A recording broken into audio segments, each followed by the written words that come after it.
तो आजकल तो ये सब चीज़ें नॉर्मल हैं कि ज़्यादातर जो युवा की बात करें और युवा के साथ साथ उनके जो मदर फादर हैं या फिर घर के जो और बड़े लोग भी हैं वो भी जंक फूड को ज़्यादा प्रेफर करते हैं। तो इसमें कोई सरप्राइजिंग बात नहीं है कि चीज़ें चेंज हो रही हैं, बदलाव आ रहे हैं समाज के अंदर। लेकिन बदलाव ये कैसे है? ये नेगेटिव बदलाव है। इन चीज़ों पर गौर कैसे? जैसे अब एक तो सबसे बड़ा जो सिस्टम आया कि घर में जो हस्बैंड और वाइफ हैं दोनों ही वर्किंग हैं, दोनों की सिचुएशन लगभग एक जैसी है और मिडिल क्लास में तो खासकर कि इतनी अर्निंग हो नहीं पाती जो चीज़ें मेंटेन हो पाए। तो उनकी अगर हम लोग आज के टाइम पर ऑफिस वर्क भी देखें तो ऑफिस वर्क काफ़ी हेक्टिक हो गया है, काफ़ी ज़्यादा हेक्टिक हो गया है। आपको मतलब एक जो 8 आवर्स या 9 आवर्स की जॉब करने के साथ साथ फिर आपको इतना ओवरबर्डन कर दिया जाएगा कि आप घर पर भी जाकर वो कंपनी के बारे में ही सोचते रहेंगे, जो तुम्हारी कंपनी है उसके बारे में ही सोचते रहेंगे।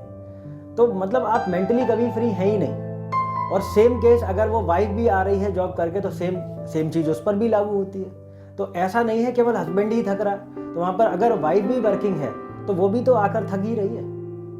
तो वो जो थक रही है तब ऐसा तो नहीं है कि वो भी खाना बनाएगी घर में।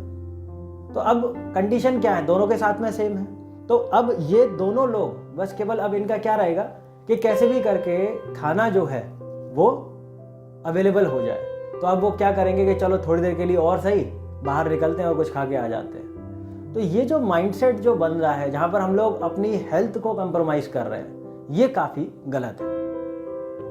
अब यहाँ पर चाहे तुम लोग जो भी अर्निंग कर रहे हो, अगर तुम कैपेबल नहीं हो कि तुम इतने ज़्यादा थक गए हो तो ऐसा करो कि मेड लगवा लो, जैसे कम से कम घर का खाना तो मिलेगा। इसके साथ साथ अगर किसी फैमिली के अंदर थोड़ा सा इक्वलिटी पर अगर ज़्यादा काम फोकस किया जाता है, कोई पैट्रियार्कल सिस्टम नहीं फॉलो करता है फैमिली के अंदर, तो हम लोग ये कह सकते हैं कहीं ना कहीं कि हस्बैंड की रिस्पॉन्सिबिलिटी उतनी ही है जितनी वाइफ की है। तो वाइफ भी जो अगर काम कर रही हो तो उसमें हस्बैंड की रिस्पॉन्सिबिलिटी ये बनेगी कि उस टाइम पर वो उसकी मदद करे, है कि नहीं? और साथ में मिलकर वो खाने को प्रिपेयर कर सकते हैं। तो इतना बड़ा कोई इशू नहीं है जिस हिसाब से हम लोग देख रहे हैं आजकल।